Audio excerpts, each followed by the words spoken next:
여러분 반갑습니다. 지금부터 열역학 5주차 세 번째 강의를 시작합니다. 지난 시간에 열에 대해서 설명을 드렸었어요. 열 Q 단위는 SI 단위는 주를 쓴다. 그 전에 썼던 킬로칼로리나 BTU를 쓸 수도 있는데 국제 표준은 줄이다. 그래서 서로 어떻게 호환이 되는지 설명을 드렸었고, 이제 열의 흐름을 얘기할 때는 열 전달율을 쓴다. 열 전달율, heat transfer rate. 이것은 열을 시간으로 나눈 거. Q 닷. 엄밀하게 얘기하면 dQ dt에 해당하는 건데, dQ dt. 이걸 그냥 Q 닷이라고 쓰기로 하고, 열 전달율 Q 닷은 이제 온도차가 있을 때 열이 흐르는 그 현상을, 그 값을 구하는 건데, 세 가지 방식이 있다. 첫 번째, 고체처럼 움직이지 않는 물체의 온도차가 있을 때 전도, conduction. 그 다음에 고체 표면에 유체가 움직일 때 대류 현상이 일어나고, 이걸 영어로 convection이라고 불러요. convection. 세 번째, 고체도 아니고 열원, 두 개의 열원 사이에 진공이어도 흐를 수가 있어. 진공이어도 열이 전달될 수 있어요. 대표적인 게 태양에서 지구까지 열이 오잖아. 그 사이에 무슨 고체가 있는 것도 아니고, 그 사이에 무슨 흐르는 유체가 있는 것도 아닌데, 진공인데 직접 오죠. 그렇게 직접 그 광자가 오는 거죠. 열 에너지를 가지고 있는 어떤 입자가 직접 오는 거, 또는 그게 파동을 타고 오는 거. 그래서 입자설, 파동설, 빛의 입자설, 파동설처럼 입자적인 관점 또는 파동의 관점으로 다 설명할 수 있는데, 주로 이제 설명하게 될 때는 이 전자기파의 방식으로 에너지가 담겨서 온다, 이렇게 설명해요. 그런 방식을 복사라고 불러요. 태양 복사 같은 게 대표적인 거죠. 복사. radiation.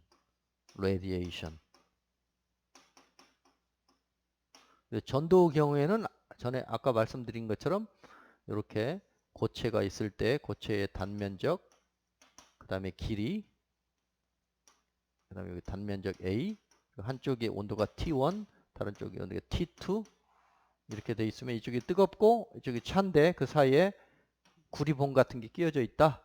그리고 그 구리의 열 전도 능력을 K라고 하면, 이때 흐르는, 이쪽 방향으로 흐르는 열 전달률 Q닷은 K에 비례하고, 그 다음에 단면적에 비례하고, 온도차에 비례하고, 그 다음에 요 길이에 반비례한다. 이게 전도 법칙인데요. 푸리에라는 사람이, 푸리에 수학자이기도 하고 푸리에의 전도 법칙이라고 부릅니다. 자세한 것은 3학년 열전달 시간을 기다리시면 돼요. 그 다음에 대류는 고체 표면에 온도가 TW고 그 위에 차가운 유체 또는 뜨거운 유체가 TF가 있어서 온도 차가 있을 때, 이제 아래쪽이 뜨겁다고 하면 뜨거운 쪽에서 차가운 쪽으로 열이 전달되면서 휩쓸려 가겠죠. 그렇게 컨벡션, 흐름이 있는 유체에서의 열 전달 현상을 컨벡션, 대류라고 부르고, 그때도 마찬가지로 이 뜨거운 표면을 유체가 덮고 있으니까 유체가 덮고 있는 그 표면의 면적에 비례할 거고, 이 둘 사이의 온도 차이에 비례할 거고, 그 다음에 뭔가 여기 계수가 있다. 그 계수를 열전달 계수 H라고 한다. 이 식은 뉴턴이 만들었어요. 뉴턴의 프린키피아. 1687년인가? 뉴턴이 대단해요. 이게 열전달, 유체역학, 동력학, 천체역학, 그 한 권에 다 들어가 있어요. 1부, 2부, 3부가 있는데, 뉴턴의 프린키피아라는 책에 예, 가보면 동력학 1부, 2부, 3부 이렇게 해가지고, 요거는 동력학이야. 다이내믹 동력학. 뭐 F는 MA 이런 식들이 막 나오고, 여기는 뭐 유체역학, 열 전달. 여기는 전체 역학. 그래서 뭐 지금 기존의 클래시컬한 그 공학적인 기초는 뉴턴 선생님이 다 했다고 봐도 돼. 큰 틀은 다 했어. 물론 혼자 다 한 건 아니죠. 그 많은 선배들이 한 것들을 이제 종합하고 수식화해서 우리에게 전달이 된 건데, 그래서 이게 뉴턴의 대류 법칙 또는 쿨링 법칙이라고 그래요. 뉴턴의 쿨링. 냉각 실험을 해봤어요. 쿨링 법칙 또는 대류 법칙. 뜨거운 쇠구슬을 차가운 물에 넣어서 열 전달을 실험했었더니 온도차가 클수록 쇠구슬의 표면적이 클수록 잘 되더라. 그 다음에 물에다 속도를 부여하니까 더 잘 되더라. 뭐 그런 거예요. 그래서 이런 식을 만들었는데, 보다시피 면적의 1승에 비례하고 온도 차이의 1승에 비례하고, 그쵸? 여기는 이제 거리 개념이 들어가니까 거리의 1승에 반비례하고, 식이 너무 단순해. 이게 놀라운 일이에요. 중력 법칙 같은 거 있잖아요. 태양의 질량이 M1, 지구의 질량이 M2. 이것도 뉴턴 선생님이 구한 거지. 이 사이에 서로 땡기는 힘, 거리가 R일 때 땡기는 힘, 중력 또는 만유인력, 중력 법칙 또는 만유인력 법칙 뭐예요? 서로 땡긴다. 인력이 작동하는데 이 질량의 곱에 비례하더라. 정확히 1승에 비례해. 그 다음에 거리의 제곱에 반비례해요. 여기 이제 비례상수도 구해놨지. 후에 이제 구했죠. 이렇게. 놀라워요. 이 그 자연의 질서를 설명하는 식이 너무 단순해. 여기가 뭐 1.375승도 아니잖아요. 여기가 뭐 2.5승도 아니잖아요. 딱딱 떨어져. 희한하게. 그래서 이 우주 만물이 무지무지하게 복잡하지만 그 근간에는 아주 질서가 있구나. 그 우주가 돌아가는 게 어떤 이 법칙으로 돌아간다고 생각해서 지금 이제 뉴턴의 역학이 이 사람들의 그 세계관까지 바꿔요. 그 뉴턴 시대 이후에는 이제 우주 전체를 우리가 예상할 수 있겠다. 이 식 가지고 전체의 운행이 이게 예상이 가능하다.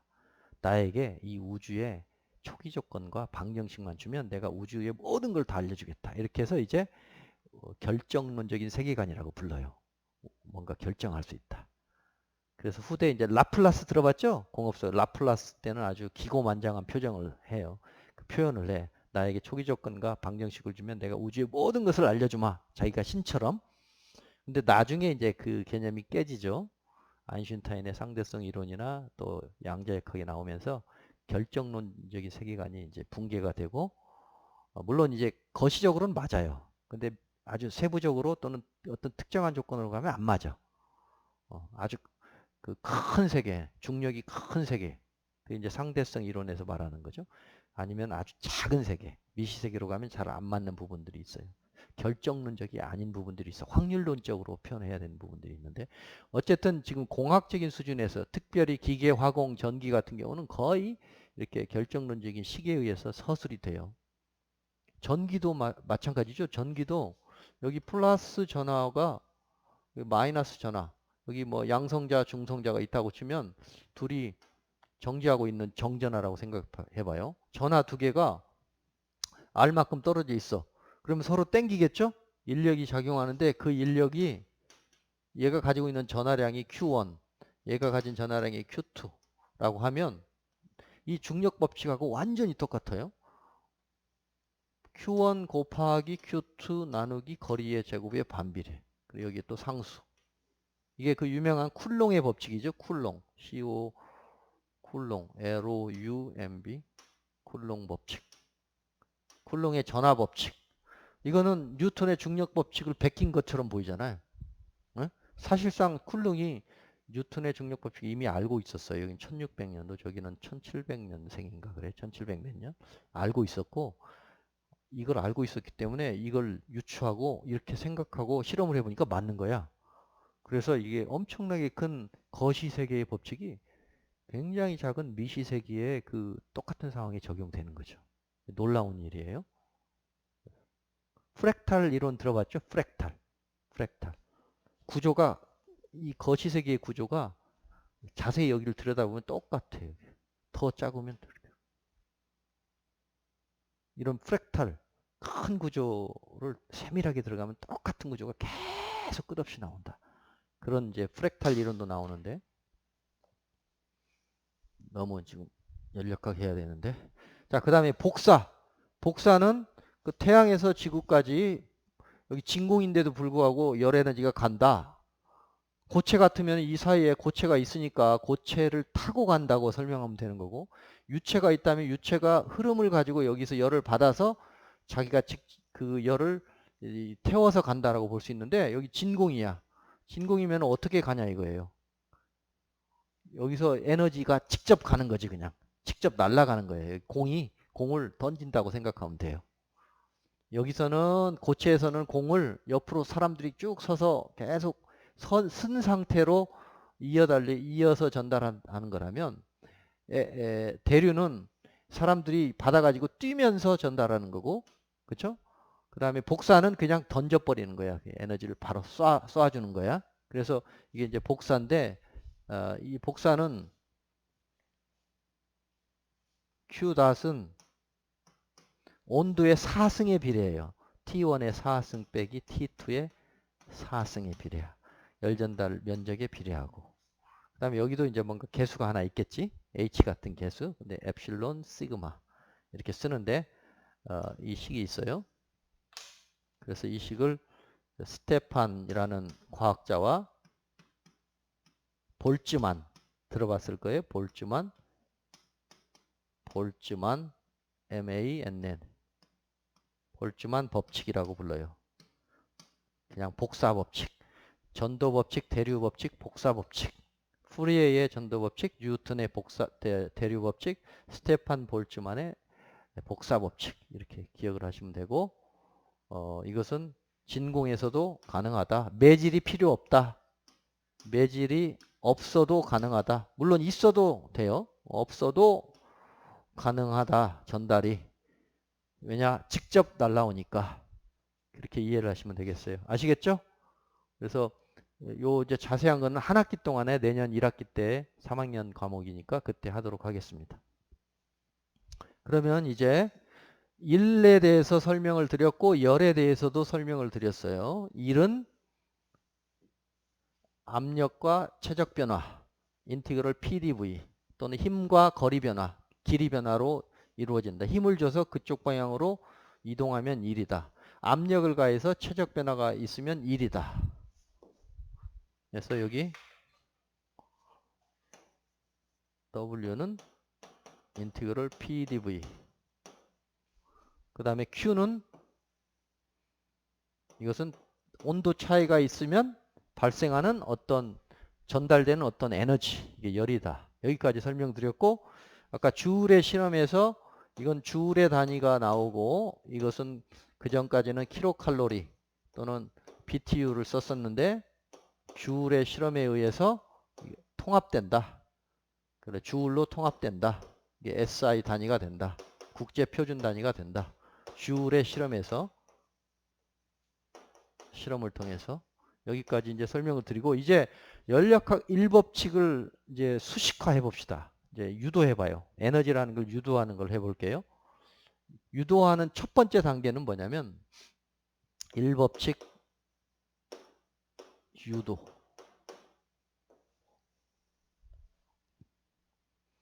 1법칙을 유도하시오. 이렇게 낼 때도 있었어요. 시험 기출문제에. 연력학 1법칙을 유도하시오. 출발점은 1과 열의 등가성에서 출발해서 1법칙을 유도하시오. 1과 열의 등가성을 이용해서 1법칙을 유도하시오. 1법칙의 결과식은 뭐냐면 델 Q는 DE 더하기 델 W. 요 식을 유도하시오. 이 식이 무슨 뜻이냐면 시스템에 미세 열을 가하면, 그냥 열을 가했다고 생각하면 돼요. 열을 가하면 시스템이 팽창하면서 일을 할 수도 있고, 또 요 내부의 에너지가 증가된다. 예를 들어 100이라는 열을 넣어주면 시스템에 축적되는 에너지가 예를 들어서 30이고 외부에 하는 일이 70이다. 그래서 토탈 에너지는 보존된다. 이게 이제 연력학 1법칙인데 저 식이 어떻게 나왔느냐? 여기서 E가 뭐냐? 이게 에너지인데 시스템이 가지고 있는 에너지. 이 에너지라는 게 엄밀하게 유도가 됩니다. 일과열의 등가성에서부터. 그래서 그걸 한번 해볼게요. 그래서 1은 W, 열은 Q니까 일과열이 등가다. 본질적으로 같다. 여기서부터 출발을 해보면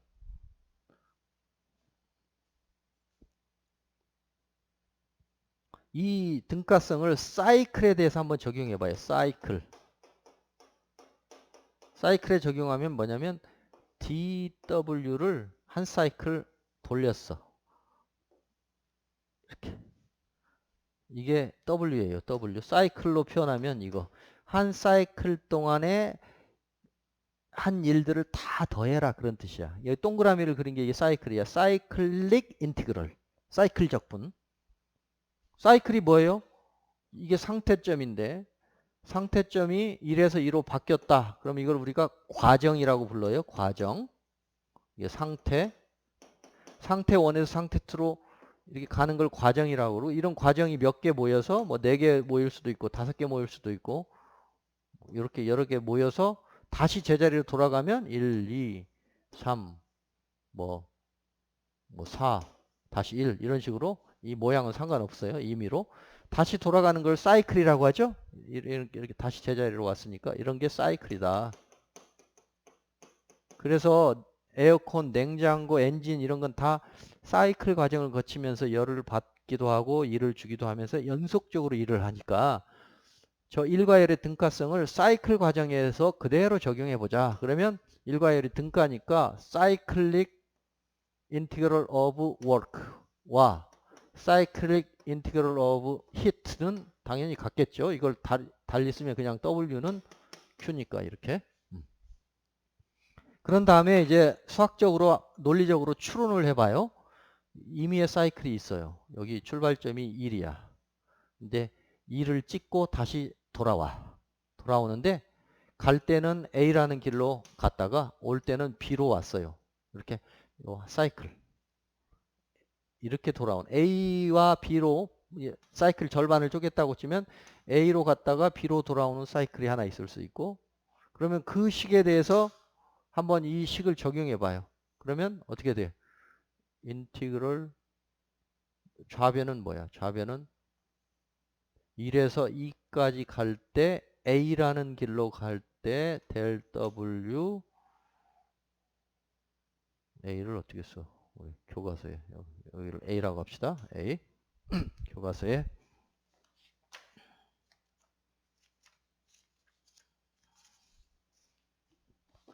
지금 저희가 하고 있는 게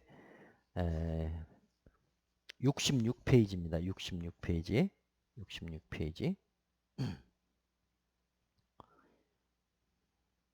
66페이지 보면 잘 나와 있어요.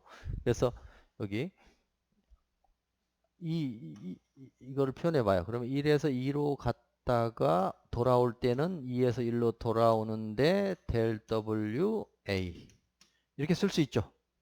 요거. 그 다음 는 오른쪽 것도 마찬가지야. 1에서 2로 갈 때 델 Q A 더하기 2에서 1로 갈 때 델 Q B 이게 같은 식이죠?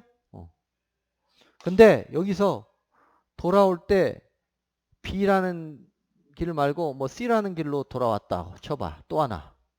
그러면 식이 하나 더 나오겠죠.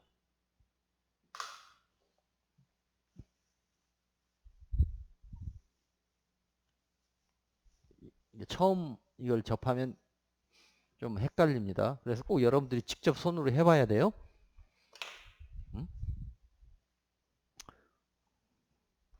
일과 열이 등가다. 그래서 cyclic integral of del W는 cyclic integral of del Q다. 사이클 적분.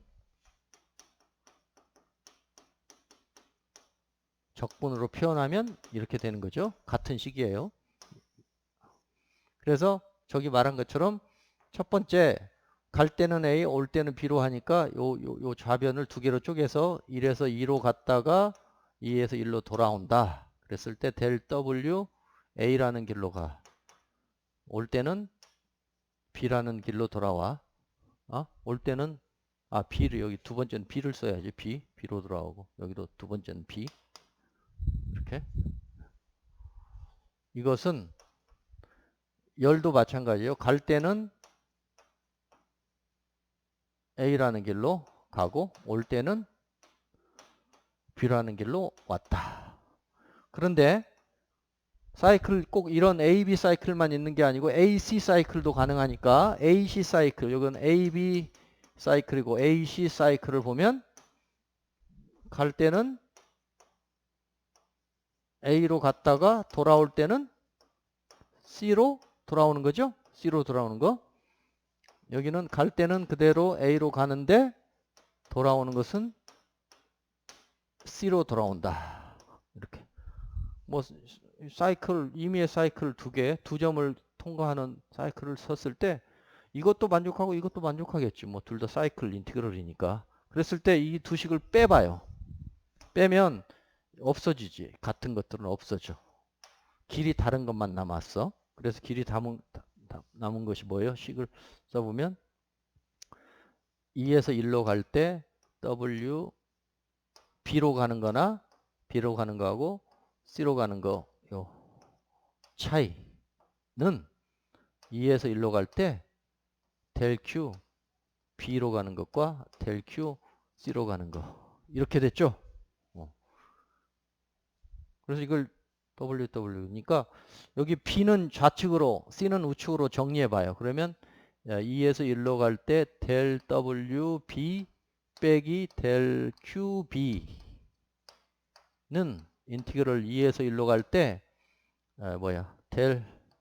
델 W C 빼기 델 W 델 Q C 이렇게 돼요. 이제 거의 다 왔어.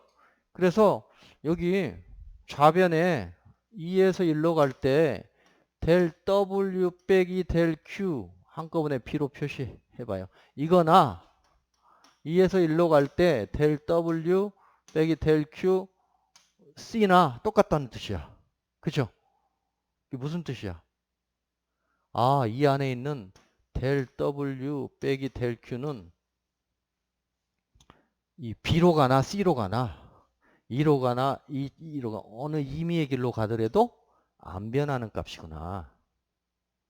그래서 이걸 이 경로의 무관한 값의 변화량이 여기에 표현이 될 수 있어요. 경로에 무관할 때의 변화량은 우리가 수학적으로 D를 써주기로 약속해. D 어떤 거 이름을 붙였어. 에너지라고. D 에너지 변화. 1변화 빼기 열 변화는 에너지 변화다. 그런데 1이나 열은 D를 안 쓰고 델타를 썼어요. 이것은 경로에 따라 다른 값이야. 이것은 경로 함수예요. 경로에 의존한다. 경로 함수. path function 함수. 수학적으로 하면 이 두 가지는 어떤 길을 선택하느냐에 따라서 값이 달라지는 값. 그걸 미분할 때는 델로 써주고 불완전 미분이라고 해요. 불완전 미분. 미분이 안 돼. 반면에 이 D를 쓸 경우에는 요 뒤에 값이 점 함수. 경로와 상관없이 그 포인트의 함수 또는 상태 함수. 점이라는 게 다른 말로 상태죠. 상태점. 상태 함수. 점 함수라고 그래. 수학적으로. 그래서 이런 경우는 미분이 돼요. 완전 미분. 정리하면 열은 수학적으로 보면 불완전 미분량이야. 경로를 어떻게 선택하느냐에 따라서 열의 값이 달라질 수 있어요. 1도 마찬가지. 그런데 임의의 경로를 가면서 이 불완전 미분값 두 개의 그 변화량의 차이는 안 변하더라. 경로와 상관없더라. 그래서 이 각각은 경로 함수지만 그거의 차이값은 점함수다. 점함수라는 의미는 뭐냐면 상태점에만 의존하니까 이게 물성이야, 물성. 온도, 압력 같이. 그래서 에너지도 물성입니다. 아시겠어요? 일이나 열은 물성이 아니지. 예? 이 안에 있는 일이 얼마예요? 온도, 압력 얼마인데 일이 얼마예요? 알 수가 없어요. 일을 어떤 식으로 했다는 걸 알려줘야 돼. 그 경로를 알려줘야지 일을 구할 수 있어요. 열도 어떤 식으로 열이 흘러갔다는 걸 알려줘야 열을 구할 수 있어요. 열 전달 시간에 배울 거야. 그러나 이 차이, 이 변화량의 차이는 그냥 상태점, 상태 1점과 2점을 알려주면 여기서 2로 갈 때 델 W 몰라. 어? 델 Q도 몰라요. 이 경로를 알려주기 전에는. 안 알려주면 상태값만 알려주면 못 구해. 그런데 이 에너지는 구할 수 있어. 이 상태점만 알면 에너지는 구할 수 있어요. 아시겠어요? 그래서 지금 이런 논리적인 전개 과정을 통해서 이 B라는 길로 돌아오나 C라는 길로 돌아오나 경로와 상관없이 이 값, 이 두 개의 차이 값은 항상 경로와 상관없는 값이 되니까 그러면 수학적으로 미분 가능한 요 D 변화량, 미분 가능한 변화량 D를 주는 거죠. D라고 하고 이 식이 바로 열 전달 제1법칙입니다. 아시겠죠? 그리고 달리 쓰면 이거죠. 델 Q는 처음에 말한 D 더하기 델 W다. 어떤 시스템에 열이 들어가고 일이 나올 때 그 차이만큼이 그 차이만큼이 에너지가 된다 하는 거죠. 맞나? 이 부호가 좀 이상하네. 부호가 정의 자체를 요 마이너스로 했어요. 요 정의 자체를 2일이니까 정의 자체를 이렇게 하는 게 요거 마이너스 2로 한 거야. 마이너스 2로 정의 자체를. 그래서 Q 빼기 W를 2로 정의했어. 요거 여기로 마이너스로 할게요. 마이너스 이렇게. 이해됐죠? 어. 그래서 이게 처음에 볼 때는 이게 논리적으로 맞는 것 같긴 한데 좀 헷갈릴 수가 있어. 그래서 여러분들이 백지를 하나 내서 이 부분을 손으로 쭉 해보세요. 아시겠죠? 네. 그러면 이제 1법칙까지 다 끝났고 다음 시간에 다음 주에 밀폐 시스템에서 이 식을 어떻게 이용해서 우리가 어떤 궁금한 것을 해결하는가. 그 다음에 사이클 해석, 대표적인 그 열 효율이라든가 아니면은 에어컨 냉장고의 성능 계수 같은 것들을 어떻게 표현하는지에 대해서 다음 주에 하도록 하겠습니다. 그럼 이것으로 5주차 강의를 모두 마치도록 하겠습니다. 수고했습니다.